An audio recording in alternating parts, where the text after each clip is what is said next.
he thinks is too much fixation on pain, fascination with the figure of Christ on the cross. So Huxley's solution, let's turn to Eastern spirituality. But there, I think, the story is the same.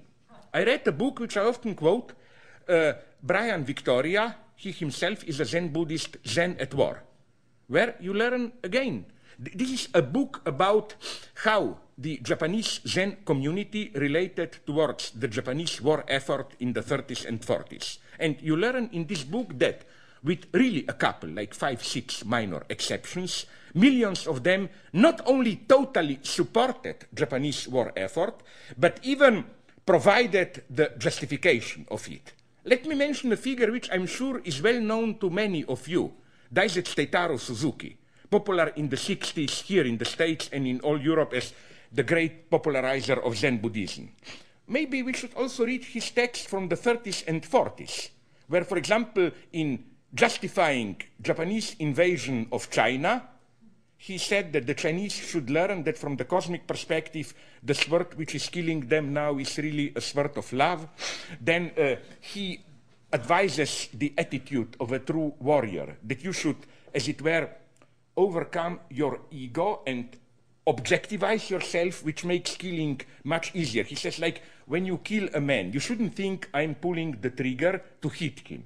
You should say, I'm observing how my hand triggers a gun, and when the bullet flows through the air, the enemy body stumbles upon it, so that instead of a substantial confrontation of me hurting another human being, you get some kind of an abstract ballet.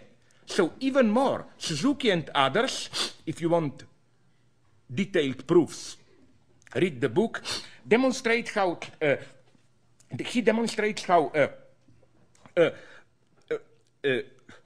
yes, so Suzuki even went a step further and claimed a very direct claim that for the majority of ordinary people who don't have time for big meditations and so on, to spend days on them or years, absolute obedience to military discipline is the only practical way to achieve Satori, the Zen Buddhist enlightenment. The idea is when the commander shouts, shoot, and you shoot without thinking, you have overcome your false ego, and so on, and so on, and so on.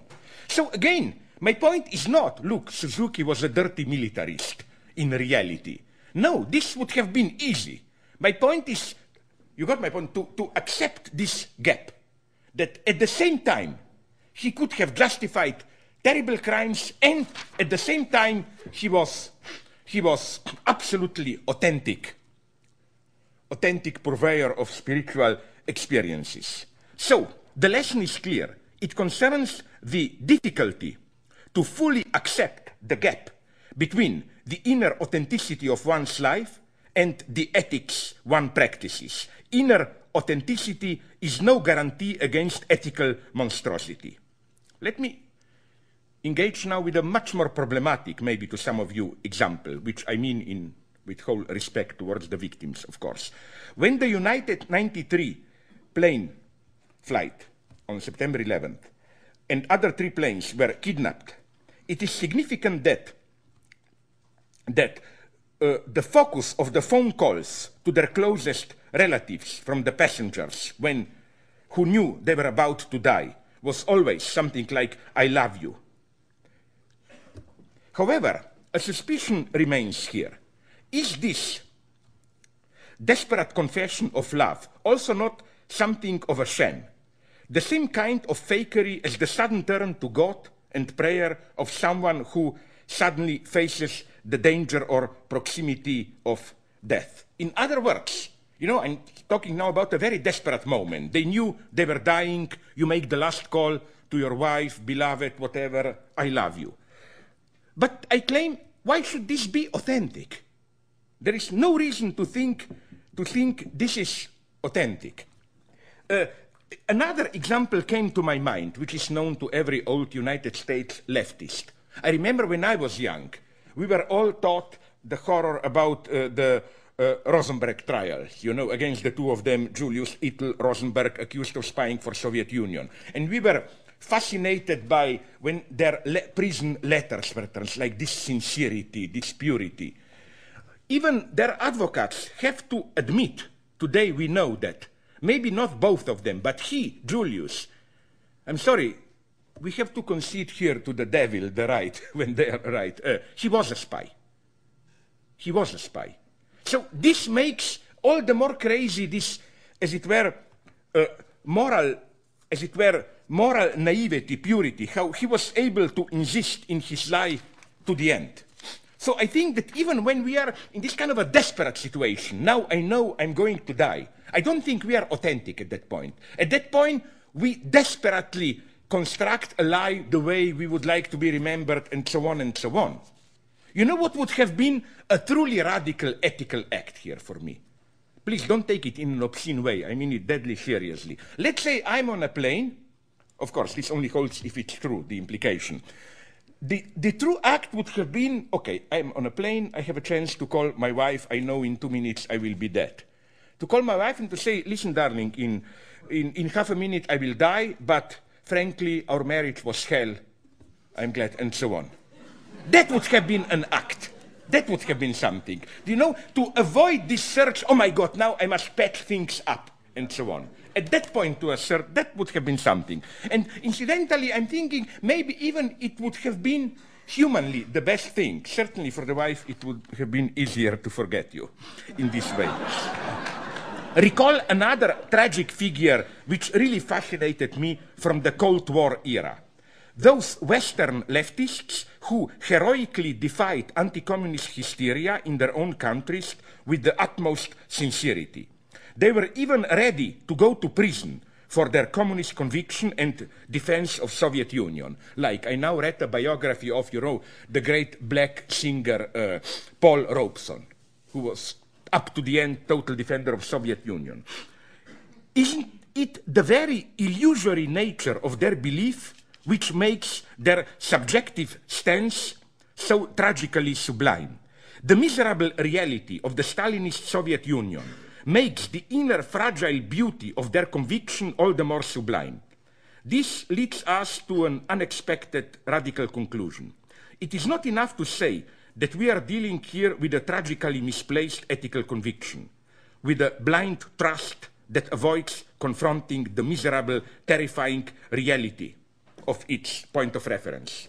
What if, on the contrary, such a blindness, such a violent gesture of exclusion, of refusing to see, such a disavowal of reality, such a fetishist attitude of, I know very well that things are horrible in the Soviet Union, but I nonetheless believe in Soviet socialism, is an innermost constituent of every ethical stance.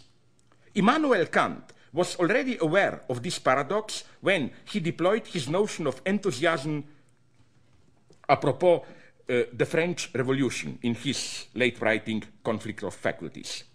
According to Kant, the revolutions, French revolutions, true significance does not reside in what actually went on in Paris, much of which Kant was the first to concede was terrifying and included outbursts of murderous passion, but in the enthusiastic response that the events in Paris generated in the eyes of sympathetic observers all around Europe. A quote from Kant.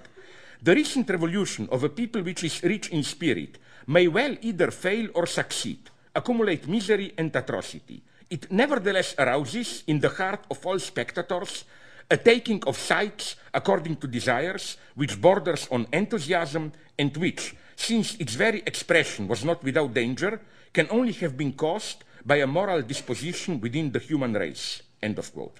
So, to translate this into Lacanian language, the real event, the dimension of the real, did not reside in the immediate reality of the violent events in Paris, but in how this reality appeared to observers and in the hopes thus awakened in them.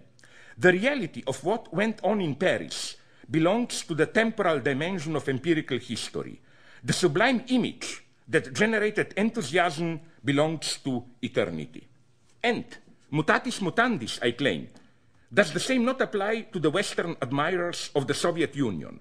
The Soviet experience of building socialism in one country certainly did, to quote Kant, accumulate misery and atrocity. but it nevertheless aroused enthusiasm in the heart of the spectators, who were not themselves caught up in it. The question here is, does every ethics have to rely on such a gesture of fetishist disavowal, of such a I don't want to see something, as a condition of my sublime ethical enthusiasm? I think, yes, every ethics, with the exception of the ethics of psychoanalysis. To wonder at this fact is not a proper